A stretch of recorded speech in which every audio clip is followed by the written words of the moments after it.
I'd like to call the Gurnee Village Board regular meeting of May 15th, 2017 to order. Roll call, please, Andy.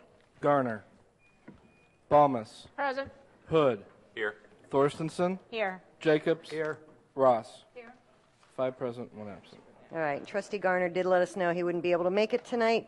Will you join me in the Pledge of Allegiance? I pledge allegiance to the flag of the United States of America and to the republic for which it stands, one nation under God, indivisible, with liberty and justice for all.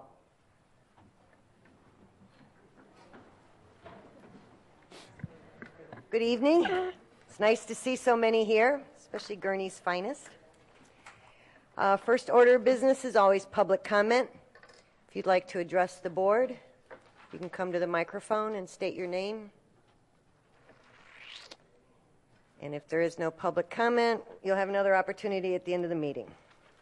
Move on to approval of the consent agenda as presented. So moved. Motion by Trustee Jacobs, second by Trustee Balmas. Roll call, please, Andy. Balmas. Aye. Hood. Yes. Thorstensen. Yes. Jacobs. Aye. Ross. Aye. 5 aye. Motion carries. Patrick, please read the consent agenda into the record. Item number 1, approval of the minutes from the May 1st, 2017 Village Board meeting. Item number 2, approval of granting a temporary Class 9 liquor license to St. Paul the Apostle Church for an event to be held on July 15th from 5 p.m. to 9 p.m. at 6401 Gages Lake Road. Item number 3, approval of payroll for period ending April 28, 2017 in the amount of $765,182.51. Item number 4, approval of payroll transfer journal for period ending April 28, 2017 in the amount of $756,561.70. Item number 5, approval of bills for period ending May 15, 2017 in the amount of $2,540,403.95. Thank you, Patrick. Do I have a motion to approve the consent agenda as read into the record? Motion by Trustee Balmas, second by Trustee Jacobs. Roll call, please, Andy. Balmas. Aye. Hood. Yes. Thorstensen. Yes. Jacobs. Aye. Ross. Aye. 5 aye. Motion carries. We'll move on to petitions and communications, and very important presentations tonight to honor those that keep us safe, especially where traffic enforcement and DUI is concerned. They work very hard. So I will turn it over to Chief Woodside. You can. Thank you very much, Mayor. Members of the board, joining me is Deputy Chief Saundra Campbell and Commander Brian Smith. We have the privilege of presenting traffic safety awards tonight, and the emphasis of the police department's traffic safety program is on those offenses which are likely to cause accidents or increase injuries as a result of accidents. So those focus on speeding enforcement, passenger restraint enforcement, and DUI enforcement. So we'll be recognizing several awards. One is our Traffic Enforcement Award, and that is an award that's issued to officers who are in the top quartile of enforcement on both speed and passenger safety restraints. Last year, the men and women of the police department issued over 1,600 citations for speeding and almost 1,200 citations for occupant restraints. So these officers are the leaders in that enforcement. And we also are going to issue 2 different DUI enforcement awards. One is for the top enforcers for 2016, and the other is for enforcement over the period of an officer's career. And actually that career enforcement award is issued by the Alliance Against Intoxicated Motorists. And we have Pamela Barnett, the Director of Victim Services from AIM here today, who's going to help us present that award. So Pam, would you like to say a few words? Well, I'd like to add to the thank yous, and I can tell you I meet with offenders before they attend the Victim Impact Panel, which I believe you're all aware of, and many of them, after listening to the panel, can talk about how they really were going down a bad road, and because you stopped them and they went through the process and they've learned something through treatment and through the Victim Impact Panel, that they're changing the way that they drive. So I want to thank you for all, and I know for all of that, and I know how hard it is and how long and time-consuming it is. So thank you very much. Thank you. All right, I'm going to call the officers up, and then everybody stay up here with us until the end for pictures.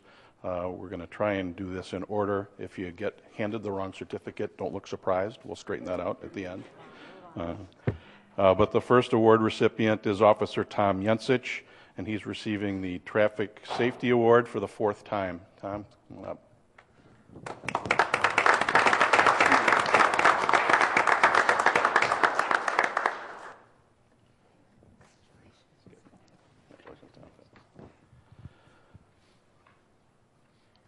Next recipient is Officer Brandon Gullifer.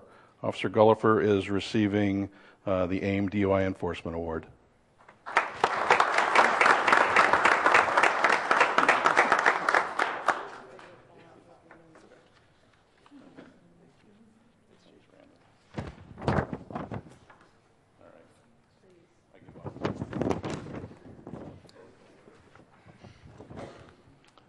The next recipient is Sergeant Jason Kalinowski. He's receiving his 100 DUI pin.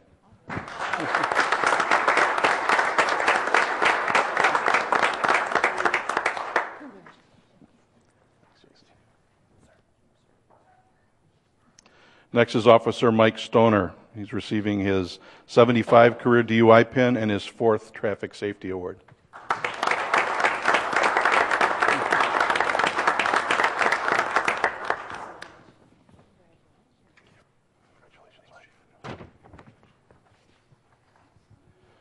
Officer J.R. Nasita is receiving the Gurnee Police Department DUI Award.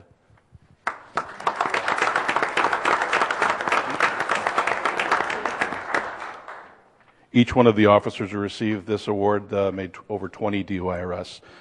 Congratulations, J.R. This next award is to Officer Juan Gill. He's receiving his 25 career DUI pin and his Gurnee Police Department DUI award for this year.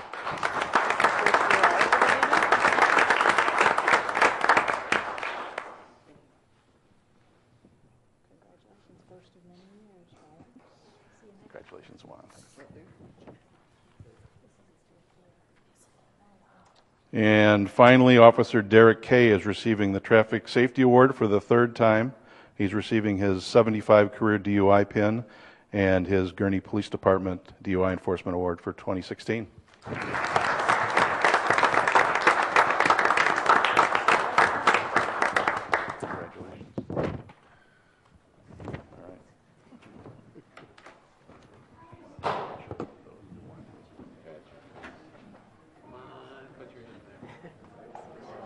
Like a wedding.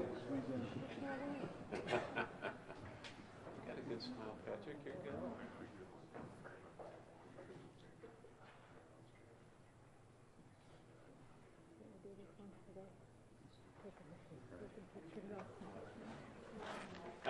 Really? Yeah. Good.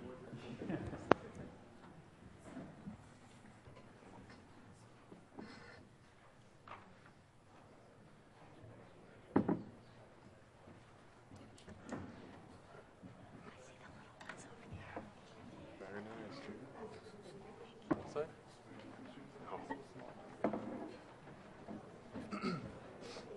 Thank you. We're really, really proud of you guys. God, everybody's leaving. That's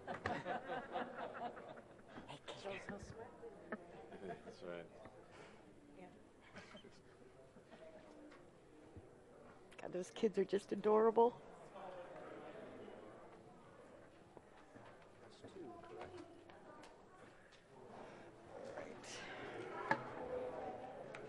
Oh, wait, there's 3. Did you miss one? All right, next is a proclamation for National Public Works Week, May 21st through 27th, 2017.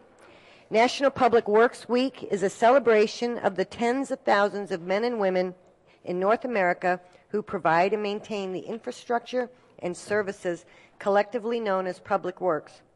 A National Public Works Week is observed each year during the third full week of May to raise the public's awareness of public works issues and to increase confidence in public works employees who are dedicated to improving the quality of life for present and future generations.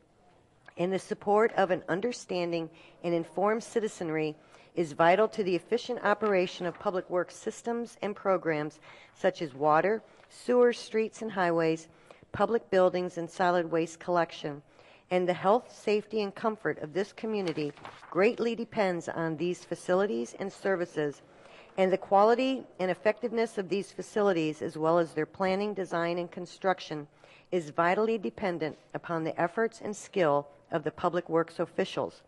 And people's attitudes and understanding of the importance of work performed by the dedicated personnel who staff public works departments improves the efficiency of such services.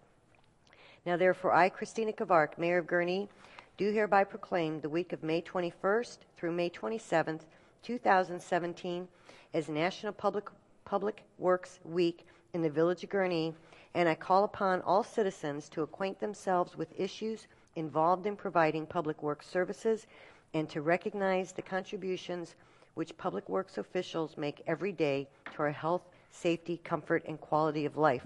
Do I have a motion to approve? Motion by Trustee Balmas, second by Trustee Ross. All in favor say aye. Aye. All right. Public Works Week. That's the end of petitions and communications. Nothing under reports, but we don't have anything scheduled for the Committee of the Whole meeting this month. Blue Ribbon is up in July. Yeah, Blue Ribbon Committee will probably be before you in July with their report on their recommendations for pedestrian improvements.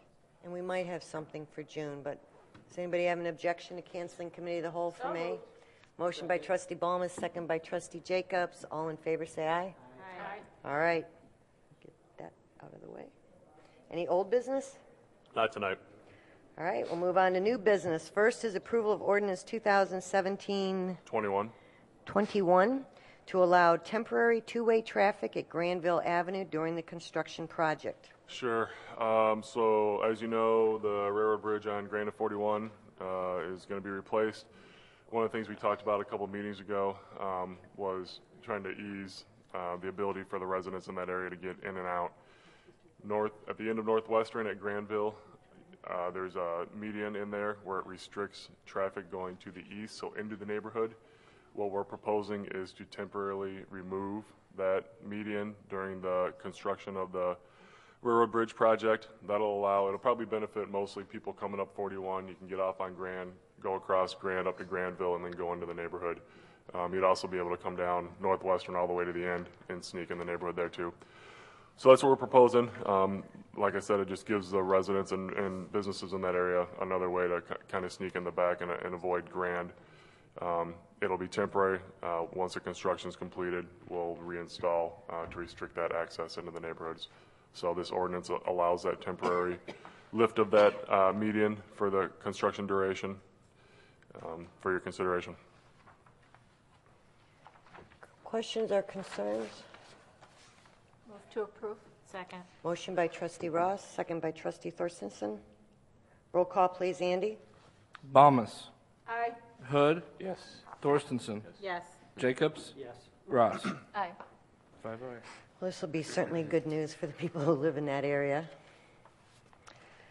Motion carries. Item number 2, approval of ordinance 2017-22, amending Chapter 32 of the Municipal Code of the Village of Gurnee to add Article 4, Section 32-50 to provide for the waiver of certain permit fees. Sure. Patrick. So in 2003, the village board approved a policy to waive certain permit fees for not-for-profits up to $1,000 per calendar year. It was something that we never codified at that time, but the policy's been in place and we've used it. David Ziegler took a look back. It's usually $2,000 to $3,000 per year is what's requested, so it's not a huge dollar amount when you look at what our total permit fees are. One of the issues that we've ran into is that this break only allows for the permit fees to be waived if the not-for-profit owns the structure. We've had some not-for-profits move into suites in buildings that are not owned by them and want to make improvements, and they've requested fee waivers, and we haven't been able to do it under the current policy. So what this will do is allow those not-for-profits not-for-profits that move into a building that's not owned by them. They want to make the improvements and request a fee waiver. Staff is able to do that up to $1,000 per year. So it's just a little break for those agencies that are usually on shoestring budgets, you know, trying to do good for the community without a huge revenue source. A little break that we can give them. So, and then this also codifies it, puts in the municipal code. Questions?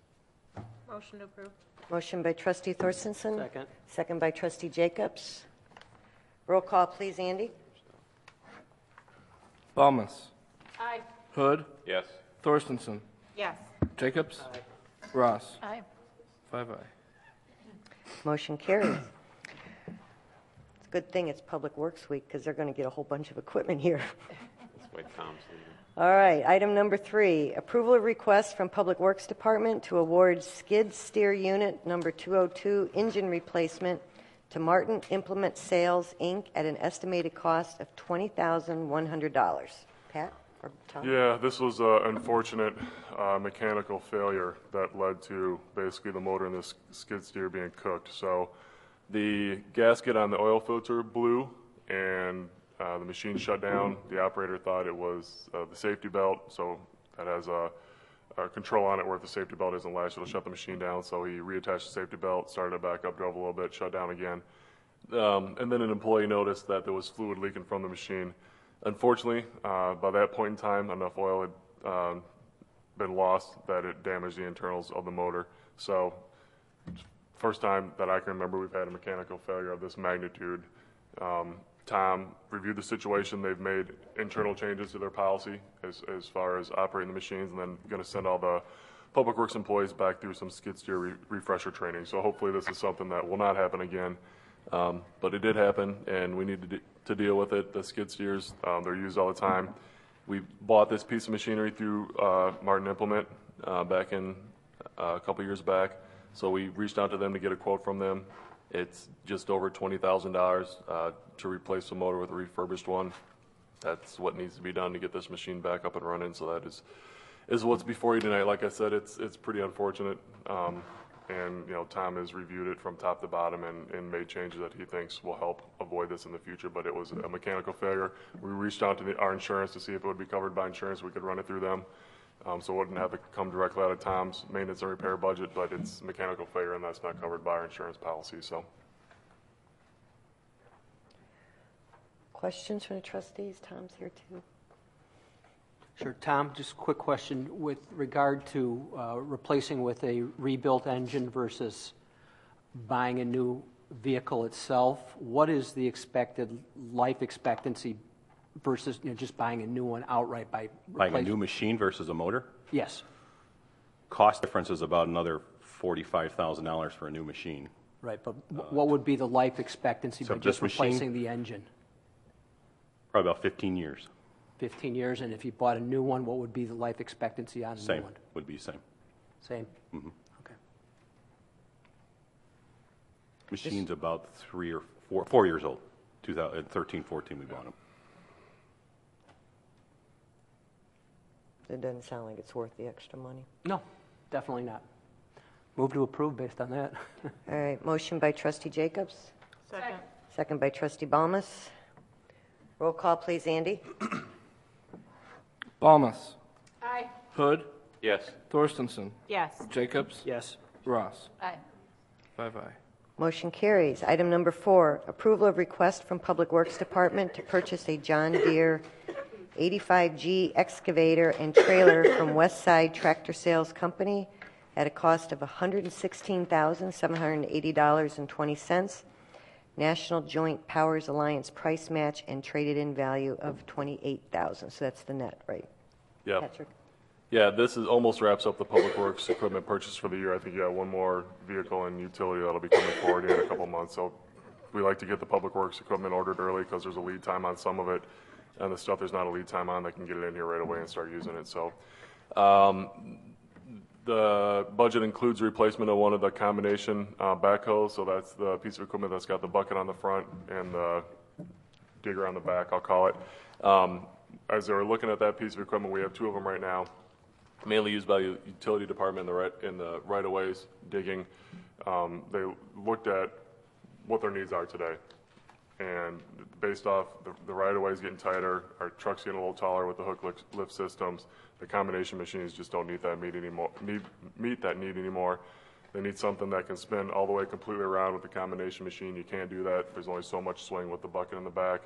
It's got to have the reach, power, and be still small enough to be able to fit in those right-of-ways and those tight spots. So with those factors in mind, the department talked to some surrounding communities and also some private contractors and took a look at the John Deere 85G track excavator. It's a medium-sized excavator, so we have the mini excavator that we approved at the last meeting. For really tight spots, this is a little bit bigger, but not the full-size ones that you see on big construction sites. They brought one in last year and used the machine for a little bit of time, found it to meet their needs. Worked through the National Joint Power Alliance, that purchasing cooperative that we've worked through before. Westside was able to match that price out there, and then had them take a look at our combination machine, which is a 2005. So it's got 12 years on it, and they quoted us a trade-in price of $28,000 for the machine and trailer. So the net comes to the $116,780. That's the John Deere excavator as well as the trailer for it. Tom had $125,000 in the capital fund for the replacement of this. It's ready for your consideration. Questions from the trustees? Do I have a motion to approve? Yes. Motion by trustee Jacobs, second by trustee Balmas. Roll call, please, Andy. Balmas. Aye. Hood. Yes. Thorstensen. Yes. Jacobs. Aye. Ross. Aye. 5 ayes. Motion carries. Item number 5, approval of request from Public Works Department to purchase 225 LED streetlight heads from the low bidder, City Electric Supply, at a cost of $135,595. Sure. So Public Works has been working for the last 6, 7, 8 years on replacing our street lights with LED technology. So last longer, less maintenance, better visibility. As you can see, I had in my notes, we've got about just over 1,700 streetlights that we maintain. So far, Public Works has been able to replace 720 of those with LED technology. So they've been making some pretty good process. We're about 40% of the way as far as switching those over. 2017, they're actually working in conjunction with the engineering division too on their roadway program. So when they go through there and do those roadways, swap out lights for the LED technology as well. So they reached out and received bids from 3 separate vendors on a per unit cost. City Electric Supply was a low bidder. Comes out to about $600 per unit. There's funding in the budget for it, so they're looking to get this purchased. So as Sky goes through and gets those roads replaced, they can come in behind and get the lights replaced, and then also the lights and sign crew can get out there and start swapping out the high pressure sodium with the LEDs. Incremental progress forward. Questions from the trustees? I hate LEDs. Why? I just have to say it. Why? And can you form that in a question? Not at all. I just hate them. I They're don't think too bright? I don't think they're brighter. But we've already been through that. So. Move to approve. Second. Motion by trustee Ross, second by trustee Thorstensen. Roll call, please, Andy. Balmas. Yes. Aye. Hood. Yes. Thorstensen. Yes. Jacobs. Aye. Ross. Aye. 5 ayes. Motion carries. It's the end of new business tonight. I'll reopen the floor for public comment. If anybody would like to address the board. All right. If not, do I have a motion to adjourn? So moved. Motion by trustee Balmas, second by trustee Jacob. All in favor say aye. Aye. All right. You grab them down.